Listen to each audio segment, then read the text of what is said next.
ነው መቆያ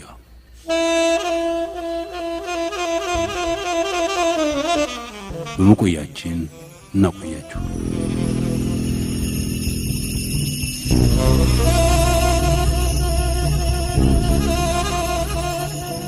ወይዘሮዎች የሚታወቁበት የየራሳቸው ችሎታም ባህሪም ነበራቸው። እንደ ሳራ ፓርክ የደራሲነት ተሰጥኦ ያላቸው፣ እንደ አናን ሩዝቬልት ያሉ በባሎቻቸው ላይ የፖለቲካ ተጽዕኖ ማሳደር የሚችሉ ነበሩ። እንደ ጃኩሊን ኬኔዲ የዋይት ሃውስን የውስጥ ገጽታ ከመለዋወጥ ጀምሮ የባላቸውን ውዴታ ለማብዛት አስተዋጽኦ ለማድረግ የበቁም ነበሩ። እንደ ሉራ ቡሽ የፕሮቶኮል ደረጃቸውን ብቻ ጠብቀው እንደ ቅንድብ ጸጉር ሳያድጉም ሳያንሱም ቆይተው ከዋይት ሃውስ የሚወጡ አሉ። እንደ ቤስ ትሩማን ባሎቻቸውን ከመንከባከብ በላይ በምንም ቦታ የማይታዩም ነበሩ። ለዛሬው የሁሉንም ለመናገር አይቻለንም። ስለዚህ የመጀመሪያዋን ተቀዳሚ ወይዘሮና የመጀመሪያዋን ጥቁር ተቀዳሚ ወይዘሮ ማስታወሳችንን እንቀጥላለን።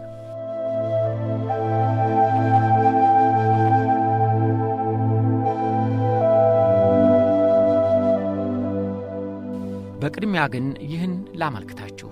የተለመደ ነገር ትንሽ የተለወጠ እንደሆነ ማነጋገሩ ወይም ስለምን እንዲሆነ ተብሎ ማጠያየቁ አይቀርም። አሁን ፈርስት ሌዲ ለሚለው የእንግሊዘኛ ሐረግ ቀዳማዊ እመቤት የሚለው ትርጓሜ ተለምዷልና ተቀዳሚ ወይዘሮ ብዬ ስነግራችሁ ግር እንዳያሰኝ ምክንያቴን ላስታውሳችሁ። በሀገራችን እስካሁን በቆየውና በተለመደው የቋንቋ አጠቃቀም ቀዳማዊ ማለት የመጀመሪያው ማለት ነው። ቀዳማዊ፣ ዳግማዊ፣ ሳልሳዊ ተከትሎ ለሚጠራው ስም የመጀመሪያው ወይም ሁለተኛው ወይም ሶስተኛው መሆኑን ያስገነዝባል። ንጉሠ ነገሥት ወይም ፓትርያርክ የሆነ እንደሆነ ከዚያ በፊት በዛ ስያሜ የሚጠራ ንጉሥ አለመኖሩን ለማመልከት ቀዳማዊ ወይም የመጀመሪያው የሚል ቅጥያ ይደረግለታል። ንጉሡ ከሥልጣን ቢወርድ ወይም ቢሞት ቀዳማዊ የሚለው አመልካች ቅጥያው አይለወጥም። ቀዳማዊ ዮሐንስ፣ ቀዳማዊ ቴዎድሮስ፣ ቀዳማዊ ኃይለ ሥላሴ እንዲል። ፈርስት ሌዲ የርዕሰ ብሔር ሚስት በመሆኗ ያገኘችው ቅጥያ እንጂ ቋሚ ማዕረግ አይደለም። የሀገር መሪ ሚስት የሆነች ሁሉ ይህንኑ መጠሪያ ትጠራበታለች። ባሏ ከመሪነት ሥልጣኑ ከወረደ በኋላ በዚያ ስያሜ አትጠራም። በዚህ ምክንያት የአማርኛ ቋንቋ አጠቃቀም እንደሚፈቅደው ቀዳማዊ እመቤት መባሉ የተስማማ ትርጉም አልመሰለኝም። ፈርስት ሌዲ የማዕረግ ቅጥያነቱ የፕሮቶኮል ቅድሚያ እንጂ እንደ ቀዳማዊ ከሥልጣን ጋር ግንኙነት የለውም። በዚህም በኩል የሚመጥን ትርጉም ሆኖ አይታይም። ባይሆን ተቀዳሚ የሚለው የሚተካው መስሎኛል።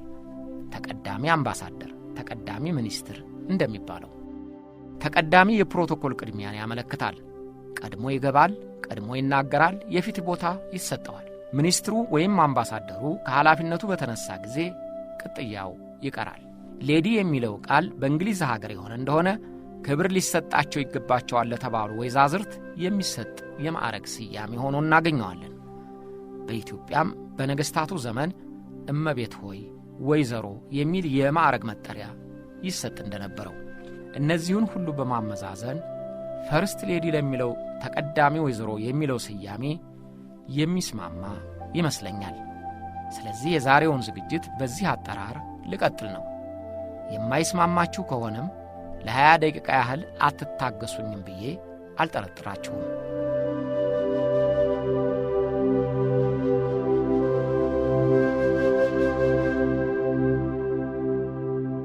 ተቀዳሚ ወይዘሮ የሚለው ስያሜ በአሜሪካን ሀገር የተጀመረው በ1841 ዓመተ ምህረት ግድም ነው።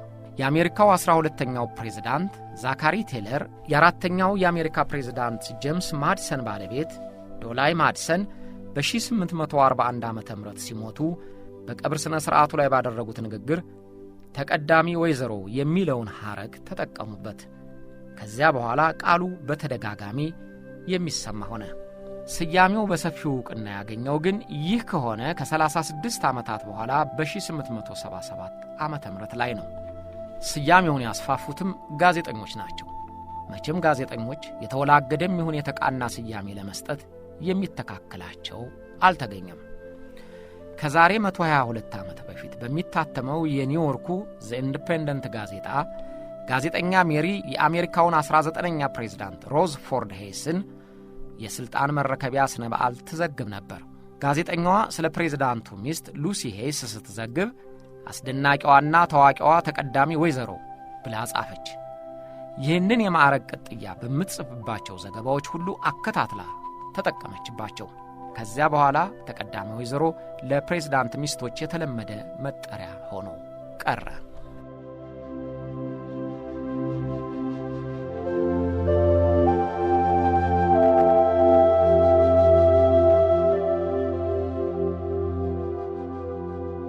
አንዳንድ ጊዜ ተቀዳሚ ወይዘሮ የሚለው ስያሜ ለአሜሪካ ፕሬዝዳንት ሚስቶች ብቻ የሚሰጥ ሆኖ አይገኝም። ፕሬዝዳንቱ በስልጣን ባለበት ወቅት ሚስት ያላገባ ወይም የፈታ ከሆነ ይህንኑ ተግባር ተክታ ረዳቱ ከሆነች ልጁም ሆነ ሌላ ዘመድ ተቀዳሚ ወይዘሮ ተብላ ትጠራበታለች።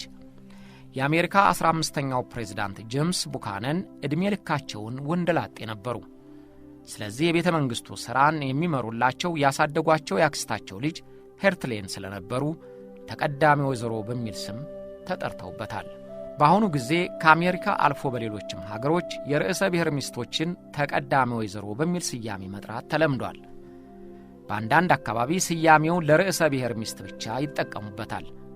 ርዕሰ ብሔርና ርዕሰ መንግሥት በተለያዩባቸው ሀገሮች ተቀዳሚ ወይዘሮ የምትባለው የርዕሰ ብሔሩ ሚስት ናት። እንደ ኢትዮጵያ ባሉ ርዕሰ መንግሥትና ርዕሰ ብሔር በተለያዩባቸው ሀገሮች ደግሞ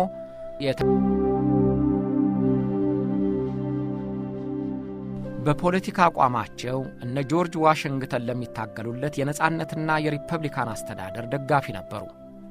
ይህንን የተመለከቱት የዚያን ጊዜው የሬዥማንት አዛዥ ኮሎኔል ጆርጅ ዋሽንግተን የማርታን የፖለቲካ አቋም ገምተው የገንዘብ አቅማቸውን አስልተው ማኅበራዊ ተቀባይነታቸውንም አጤነው አገቧቸው። ማርታ ግን በባላቸው ጥላ ስር መኖርን የሚመርጡ አልነበሩም። ጆርጅ ዋሽንግተን ለፕሬዝዳንትነት በምክር ቤት ሲመረጡ ማርታ ከእርሻ ቦታቸው አልተንቀሳቀሱም። ባላቸው የፕሬዝዳንትነት ቃለ መሐላ ሲፈጽሙም በክብረ በዓሉ ላይ አልተገኙም። ወይዘሮ ማርታ በባላቸው ከሚያገኙት ክብር ይልቅ በራሴ የማገኘው ክብር በጥፍ ይበልጣል ብለው የሚያምኑ ነበሩ። በጊዜው የፕሬዝዳንቱ መቀመጫ ወደ ነበረችው ኒውዮርክ የሄዱት 1 ወር ያህል ዘግይተው ነበር።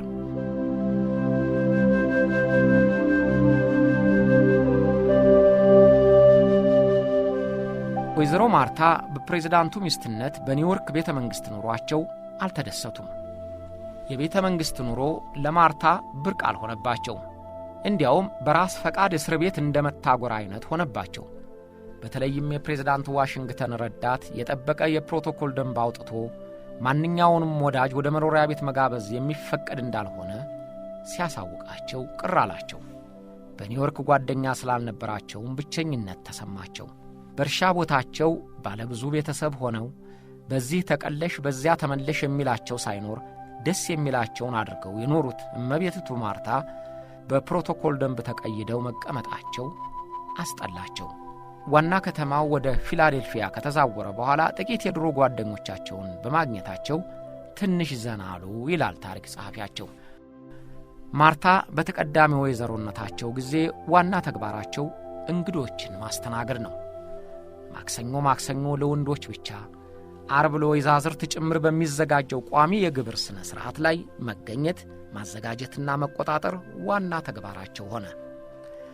የዋሽንግተን ወይዘሮ ማርታ በግብር ወቅት በቀድሞው ንጉሣዊና በአዲሱ የሪፐብሊካን ፕሮቶኮል መካከል ልዩነት እንዲጎላና የእንግሊዝ ንጉሣዊ የፕሮቶኮል ሥርዓት ሦስተኛዋ መሆናቸው ነው።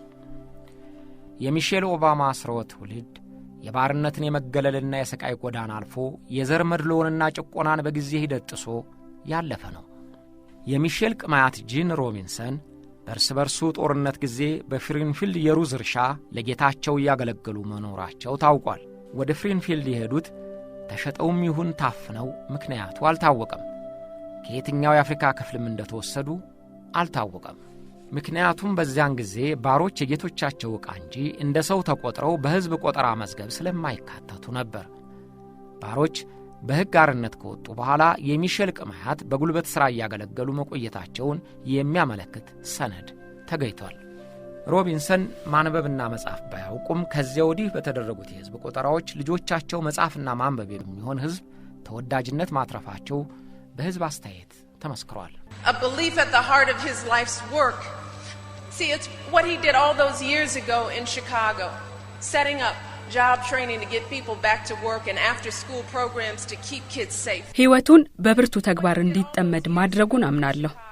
ከቺካጎ ጀምሮ እስከ ሴኔቱ ድረስ በፈጸመው ተግባር የሙያ ስልጠና እንዲኖር፣ ዜጎች ስራ እንዲኖራቸው፣ ህፃናት አስተማማኝ ጥበቃ እንዲያገኙና ሰዎችን ከነቤተሰቦቻቸው መርዳት ነው። በሴኔቱ ቆይታው ለብርቱ ሰራተኞች የታክስ ቅነሳ እንዲደረግ፣ ሴቶች ለሚሰሩት እኩል ስራ እኩል ክፍያ መከፈላቸው እንዲረጋገጥ ጥሯል። It's what he's done in the United States Senate, fighting to ensure that the men and women who serve this ይህችን ሀገር ያገለገሉ ወንዶችም ሆኑ ሴቶች የምንቀበላቸው በሰልፍና በሜዳሊያ ብቻ ሳይሆን ደስ በሚያሰኝ ስራና ጥቅሞች እንዲሆን የጤናና የአእምሮ ጤና አጠባበቅ ተግባራዊ እንዲሆን ሰርቷል። አያችሁ ባራክ ኦባማ የሚወዳደረው ለዚህ ነው። God bless you and God bless America.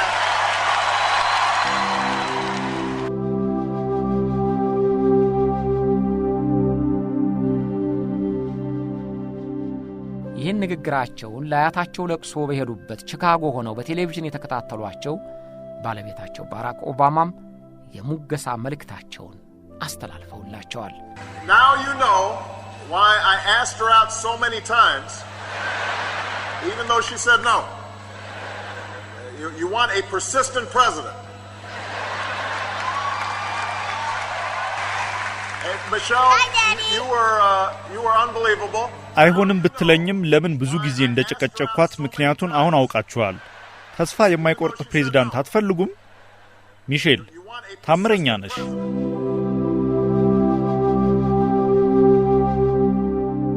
ባራክ ኦባማ እምቢ ብትለኝም ጨቀጨኳት ያሉት የፍቅር ጥያቄ ባቀረቡላቸው ጊዜ አይሆንም ብለው ደጅ ያስጠኗቸውን ደጋግመው ተናግረውት ስለነበረ ነው።